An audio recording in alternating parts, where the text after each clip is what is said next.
नमस्कार। आज हम डिस्कस करेंगे एचपीएसएससी का प्रीवियस पेपर। ये जो एचपीएसएससी का प्रीवियस पेपर है इसका हम जियोग्राफी का सेक्शन डिस्कस करेंगे और डिटेल में डिस्कस करेंगे। देखिए, हर एक क्वेश्चन से रिलेटेड इंपॉर्टेंट क्वेश्चन भी हम जानेंगे और जो प्रीवियस में एग्जाम में पूछे गए हैं उससे रिलेटेड क्वेश्चन वो भी जानेंगे। तो क्वेश्चन नंबर 65 से स्टार्ट करते हैं। Which of the following is not a planet? तो इनमें से कौन सा ग्रह नहीं है? तो ऑप्शन डी सही आंसर होगा ऑल ऑफ दीज, यानी कि प्लूटो, सन और मून, ये तीनों ही जो है ये ग्रह नहीं है। अब बात करते हैं प्लेनेट्स के बारे में। सबसे बिगेस्ट प्लेनेट कौन सा है? तो बिगेस्ट प्लेनेट जो है वो है जुपिटर। स्मॉलेस्ट प्लेनेट कौन सा है? स्मॉलेस्ट जो प्लेनेट है वो है मरकरी। सबसे ब्राइटेस्ट जो प्लेनेट, चमकीला ग्रह जो है वो कौन सा है? वीनस है। इवनिंग स्टार और मॉर्निंग स्टार किसको कहते हैं? तो वो भी वीनस को ही कहा जाता है। हॉटेस्ट प्लेनेट कौन सा है? सबसे गर्म ग्रह वो भी वीनस ही है। नियरेस्ट प्लेनेट टू अर्थ, यानी कि अर्थ के सबसे नज़दीक का जो ग्रह है वो कौन सा है? तो वो भी वीनस ही है। और भी अगर वीनस के बारे में आप जानेंगे तो देखो, ये तो इम्पोर्टेंट क्वेश्चन वीनस के बारे में हो गया। इसको अर्थ ट्विन भी कहा जाता है, यानी कि अर्थ से ट्विन किसको कहा जाता है? वो कहा जाता है वीनस को। अब जानेंगे कि डेंसेस्ट प्लेनेट कौन सा है, सबसे घना प्लेनेट कौन सा है? तो वो अर्थ है। ये क्वेश्चन एक बार एग्जाम में पूछा जा चुका है। कोल्डेस्ट प्लेनेट पूछा जाए कि सबसे ठंडा प्लेनेट कौन सा है? तो कोल्डेस्ट जो प्लेनेट है वो है नेपच्यून। तो ये प्लेनेट्स के बारे में आप याद रखिए। अगला क्वेश्चन देखते हैं हमारे पास क्या है। 66 में पूछा गया है gabbro is which type of rock? तो गैब्रू किस प्रकार की चट्टान है? तो देखो, गैब्रू किस प्रकार की चट्टान है? ये एक इग्नेस रॉक है। ऑप्शन ए जो है वो सही आंसर है। अब रॉक से रिलेटेड इंपॉर्टेंट क्वेश्चन भी एग्जाम में पूछा जाता है।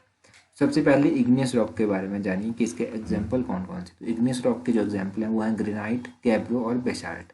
और उसके बाद सेडिमेंट्री रॉक आता है। तो सेडिमेंट्री रॉक के एग्जाम्पल कौन कौन से हैं? इसमें जिप्सम आता है, पीट आता है, ग्रेवल आता है।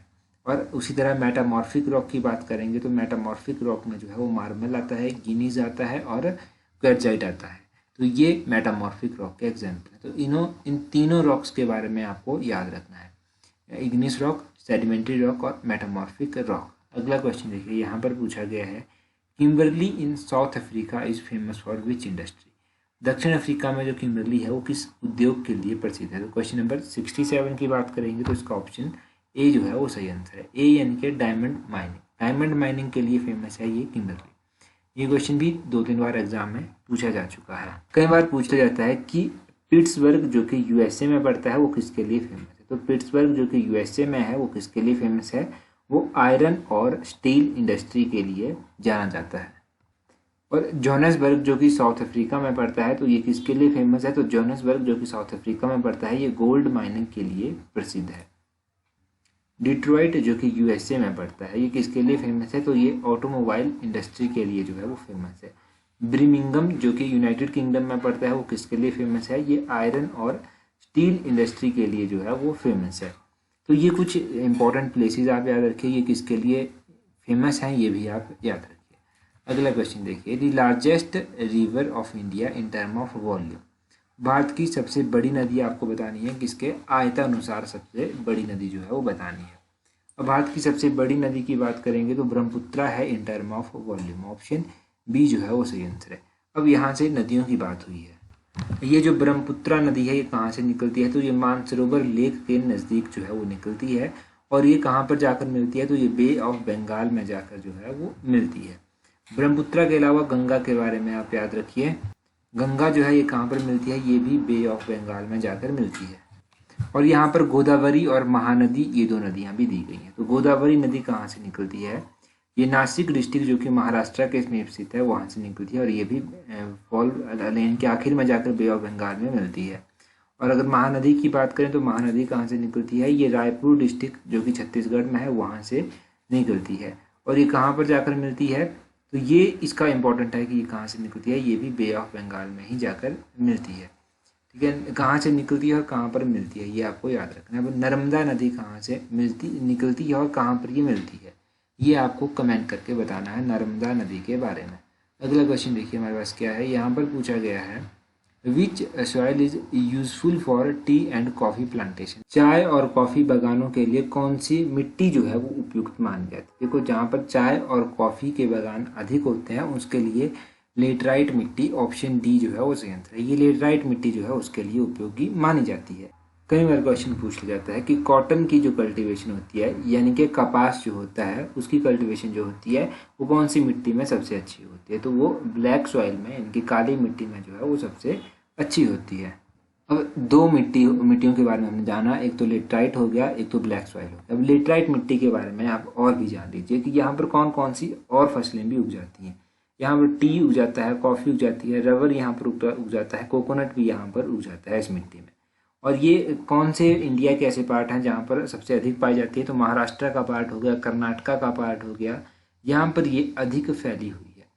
अगर मान ये कहा जाए कि इस मिट्टी में कौन कौन से ऐसे मिनरल्स हैं जो रिच होते हैं, तो रिच जो मिनरल्स हैं इस मिट्टी में जो होते हैं वो होते हैं, तो बॉक्साइड हो गया और एक फेरिक ऑक्साइड हो गया, ये जो है इसमें रिच होते हैं। और पुअर कंटेंट इसमें किस चीज़ का होता है, तो इसमें लाइम हो गया, मैग्नीशिया हो गया, पोटास हो गया, नाइट्रोजन हो गया, ये चीज़ें जो है यहाँ पर पुअर कंटेंट में पुअर क्वांटिटी में जो है वो पाई जाती है। तो ये आप लेटराइट सॉइल के बारे में याद रखिए। मैंने काफ़ी इंपॉर्टेंट बताने की यहाँ से कोशिश की और एक दो क्वेश्चन जो पहले पूछे जा चुके हैं होपफुली आपको पता भी होंगे, वो भी बता दें। बाकी देखिए अभी तक भी आपने हमें टेलीग्राम पर ज्वाइन नहीं किया है तो टेलीग्राम पर हमें ज्वाइन कर लीजिए। टेलीग्राम, इंस्टाग्राम और फेसबुक का लिंक नीचे डिस्क्रिप्शन बॉक्स में दिया गया है।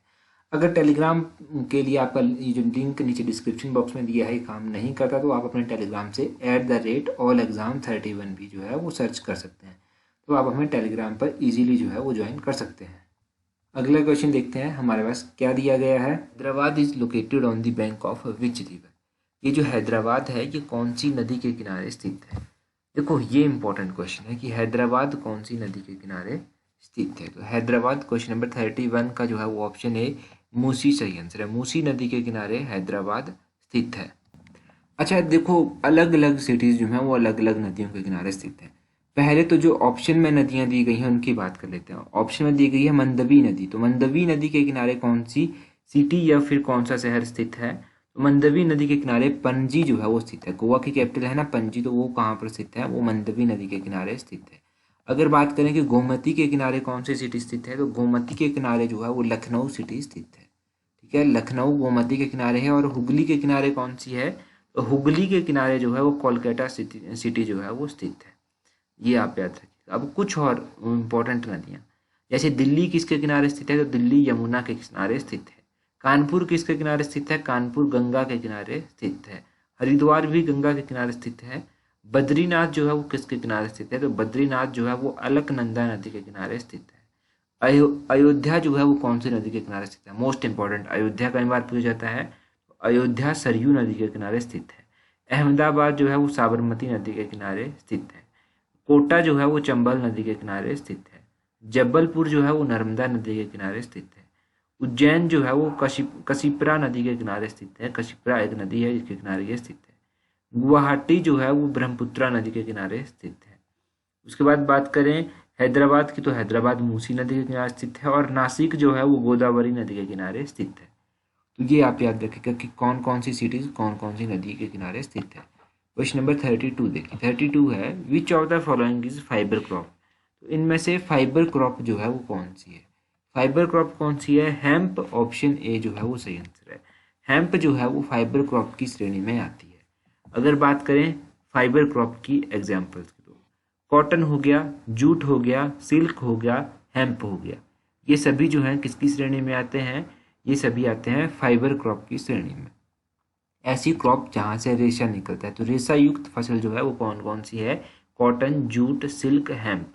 ठीक है, ये आप याद रखिएगा।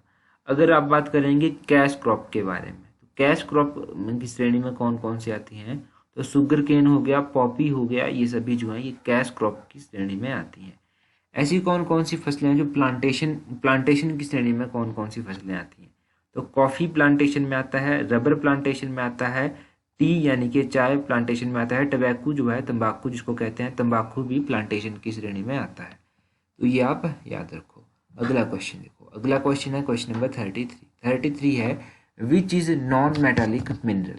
तो इनमें से कौन सा नॉन मेटालिक मिनरल है। क्वेश्चन नंबर 33 का जो है वो ऑप्शन ए सही आंसर है, मैग्नीज। मैग्नीज जो है वो कैसा है, manganese is a non metallic mineral. ये क्वेश्चन एग्जाम में पूछा गया था, ये रिपीट भी हुआ था ये क्वेश्चन, तो याद रखेगा manganese is a non metallic mineral.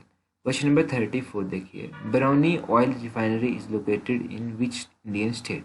तो बरौनी ऑयल रिफाइनरी किस भारतीय राज्य में स्थित है। क्वेश्चन नंबर 34 का ऑप्शन सी जो है वो सही आंसर है, बिहार। बिहार में स्थित है ये बरौनी ऑयल रिफाइनरी। अब यहाँ से मैं आपसे क्वेश्चन पूछता हूँ, उसका आंसर आपको कमेंट करके बताना है। आपको ये बताना है कि ये जो दिग्बोई ऑयल रिफाइनरी है ये कौन से स्टेट में स्थित है। दिग्बोई ऑयल रिफाइनरी कहाँ पर है ये कमेंट करके बता दीजिए। क्वेश्चन नंबर 35 देखिए, 35 है, the headquarter of southern western railway is located in which Indian state. तो क्वेश्चन नंबर 35 का ऑप्शन डी सही आंसर है, हुबली। दक्षिणी पश्चिमी रेलवे का मुख्यालय कहाँ पर है, हुबली में स्थित है।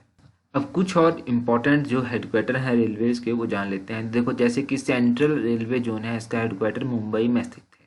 ईस्टर्न रेलवे जोन है, इसका हेडक्वार्टर कोलकाता में स्थित है। नॉर्दर्न रेलवे जोन जो है इसका हेडक्वार्टर न्यू दिल्ली में स्थित है।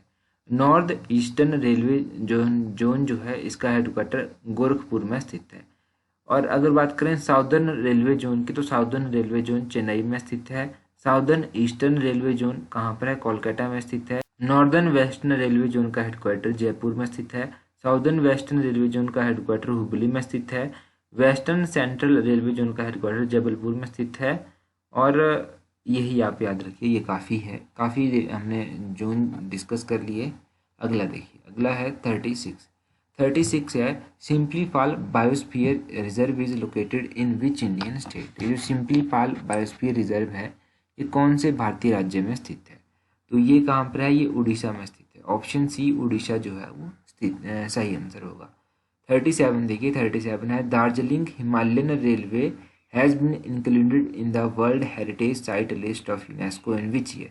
तो किस वर्ष जो था वो दार्जिलिंग हिमालयन रेलवे को यूनेस्को की विश्व विरासत स्थलों की सूची में शामिल किया गया था। क्वेश्चन नंबर 37 का ऑप्शन ए सही आंसर है, 1999। 1999 में जो था इसको यहाँ पर यूनेस्को की हेरिटेज लिस्ट में शामिल किया गया था, दार्जिलिंग हिमालयन रेलवे को। उसके बाद एक और रेलवे लाइन है जिसके बारे में पूछा जाता है, वो है Nilgiri mountain railway. Nilgiri mountain railway को यूनेस्को की विरासत सूची में कब दर्ज किया गया था। तो नीलगिरी माउंटेन रेलवे को जो था वो यूनेस्को की विरासत सूची में 2005 में दर्ज किया गया था। कब, 2005 में। उसके बाद तीसरे नंबर पर जो रेलवे लाइन आती है वो आती है शिमला कालका रेलवे लाइन। शिमला कालका रेलवे लाइन को कब किया गया था ये आप कमेंट करके बता दीजिए, ये तो आपको पता ही होगा। तो ये क्वेश्चन हमने ज्योग्राफी के डिस्कस किए। चैनल को सब्सक्राइब कर दीजिए और टेलीग्राम ग्रुप का लिंक नीचे डिस्क्रिप्शन बॉक्स में दिए गए हैं, टेलीग्राम पर हमें ज़रूर ज्वाइन कर लीजिएगा। So that's all for today. Thank you very much for watching and listening it very patiently.